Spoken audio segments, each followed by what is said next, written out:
Sobrang init sa labas. Nag-walking sana ako sa labas eh. Dito na lang sa loob ng MRT. Ay naku. Grabe ang init sa labas.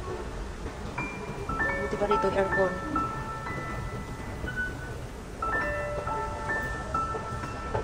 Sakay na lang tayo ng MRT guys. Tinapay. Sarap siya. Mahal nga ng price eh. Sakay ako ng MRT. Mag-try na lang. Try natin kung galing ng mga tagalinis. Oh, buti pa dito malamig. Sa labas ito. Parang akong hindi makahinga.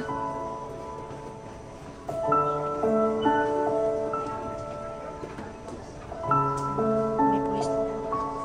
Saan yun? May pulis.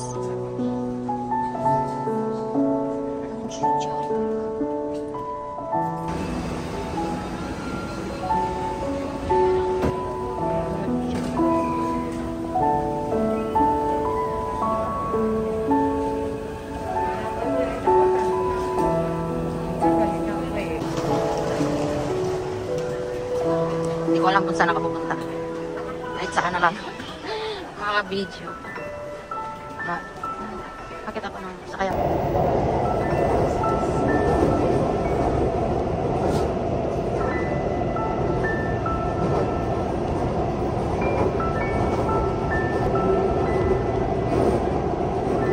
Ganda pala ng view.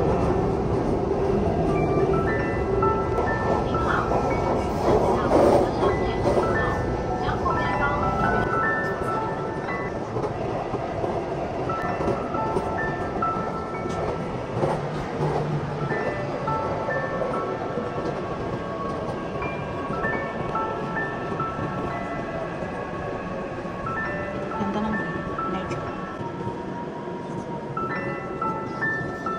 Nakagin na kami minsan dyan. Last year ata. Yan ang muntik yung matayin ng parking. Sobrang init kasi.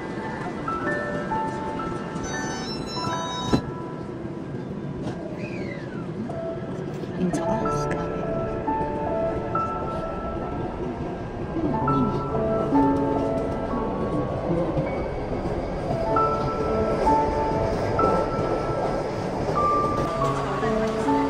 Hindi na ako lalayo. Dito na lang ako sa Siangsan. Kasi parang hindi naman nakakabot ng hindi ako abot sa sunset. Nag-alas 5 na. Sunset na. Baba na lang ako dito. Next time na lang manood ng sunset.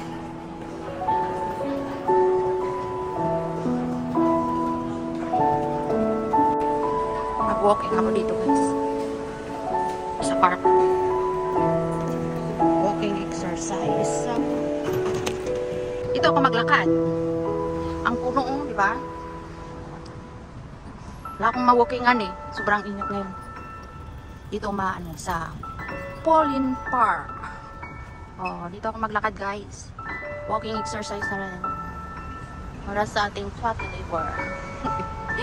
Wala akong ma-walkingan na park na hindi mainit. Sumakay pa ako ng MRT. Para lang makapaglakad at makapag-video. Ito, diba? Mapuno dito eh. Mag-start tayo dito. Pauline Park. Walking exercise. Kasi parang ang laki na ng bilbel natin. Kailangan na magbawas. Puro na lang nakaupo. Ito ang baon ko. Yan. Aquarius. Patanggal ng uhaw. Walking exercise. Tara. Samahan nyo akong mag-walking. Ayan o, may kalapati pa. Presko dito.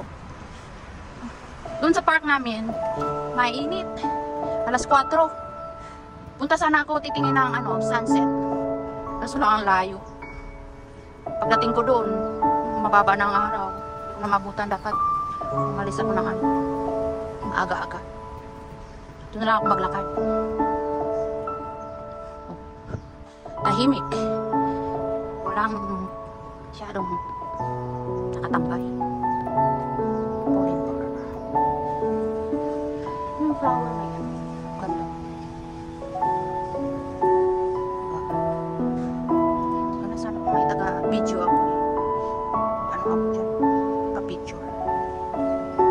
Buti dala ko tong stick ko. Wala na kasing may, ano ba, exercise. Oh. Plus, may content pa ako. Tara. Go, go, go. Mapuno eh.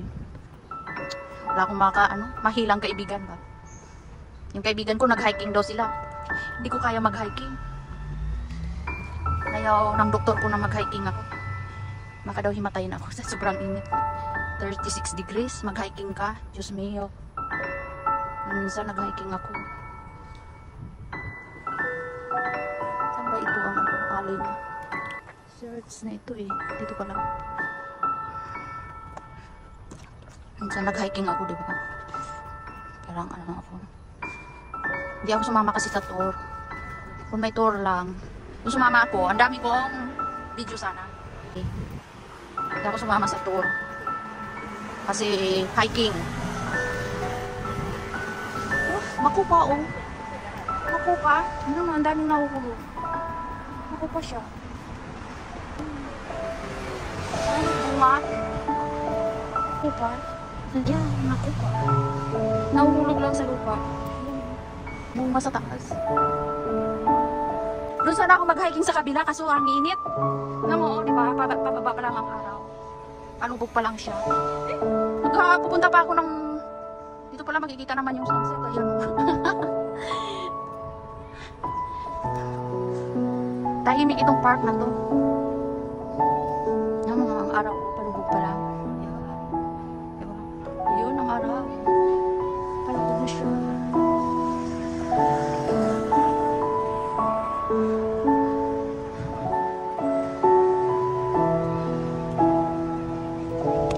Ng park na to.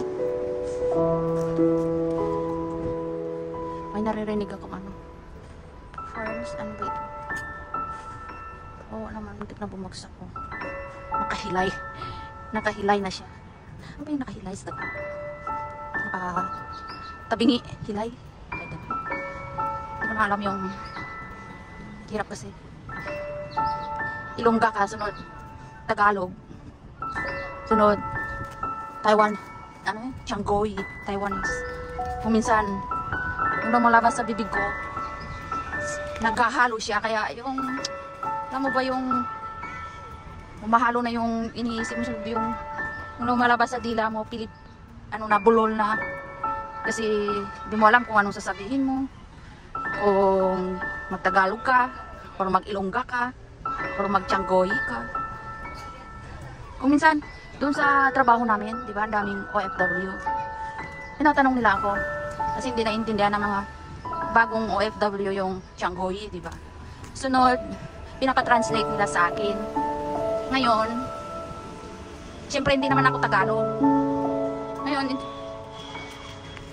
pinapatranslate nila sa akin kung anong ibig sabihin nun. Sabi ko, nahihirapan din ako mag-translate minsan. Kasi, hirap naman i-translate yung Tagalog. Minsan, pag tinanggoyi mo, chinikwa mo na, parang iba na eh. Hindi, parang ako, feeling ko ganun eh. Nahirapan ako mag-translate. Ang ibig sabihin, lalo na yung nakakatawa minsan ba, o, i-translate mo nga yung sinabi niya. Translate mo nga yung sinabi ng Pinoy. Bakit tawang-tawa siya? O, ganun. Pag translate ko naman, hindi na nakakatawa.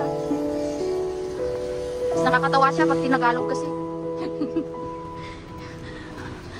Yung minsan sinabi ng isang Pinoy sa isang chikwa, pastilan ka. Sabi ko naman ako, huwag mong sabihin yan kasi ipapatranslate yan sa akin. Anong ibig ng pastilan na yan? Eh sabi ko, hindi naman ako Cebu yan eh, salitang Cebu ba? Yung pastilan. Hindi ko na alam kung saan ang way nito. Pastilan, sabi ko na lang, yung parang ano yan, yung ibig sabihin,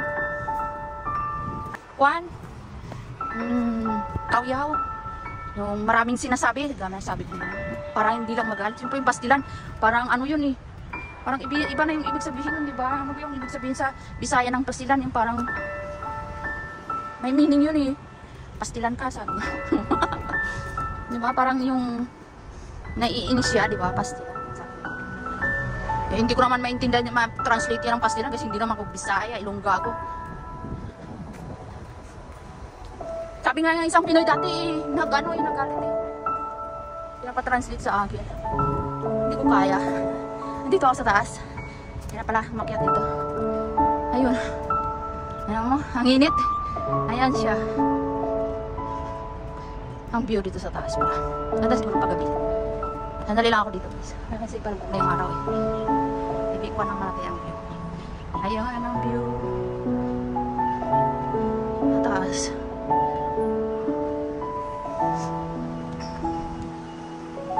May park din pala doon.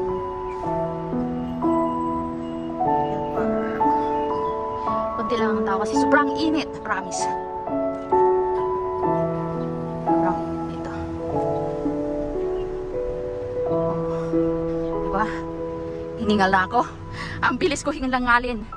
Kasi nga, sabi ng doktor, may yung liver ko, may fatty liver, ano ba yun daw? Taba. Nakita ko yung liver ko eh, nung ultrasound. May ano siya, nakakapul ng ano, white. Nakakapul siya ng white. Kasi tamad ako mag-exercise. Pag naisipan yun, mag-exercise. Pero pag tinamad na, wala na. Tigil na naman. Baba na ako, ang init. Kahit ganyan na ang araw, sobrang init. Maitim na nga ako, lalo pa akong iitim nito. Sasabihin na naman ng mga kasama kong Taiwan, saan ka na naman galing? Hindi ka na nakikita. Hindi ko nga alam kung tagal ko na dito sa Taiwan, hindi man lang ako pumuti eh. Ayan o. Yan. Morena. Hindi naman ako maitim na maitim. Morena daw ang tawag dito, di ba? Pilipinong kulay. I'm proud to be Pinoy. Kahit dalawa ng citizenship ko, ayaw ko, Pinoy pa rin ako.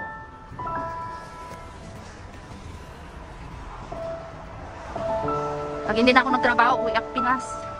Ganun. Dito sa Taiwan, no? Pasyal lang, maganda dito. Pasyal lang.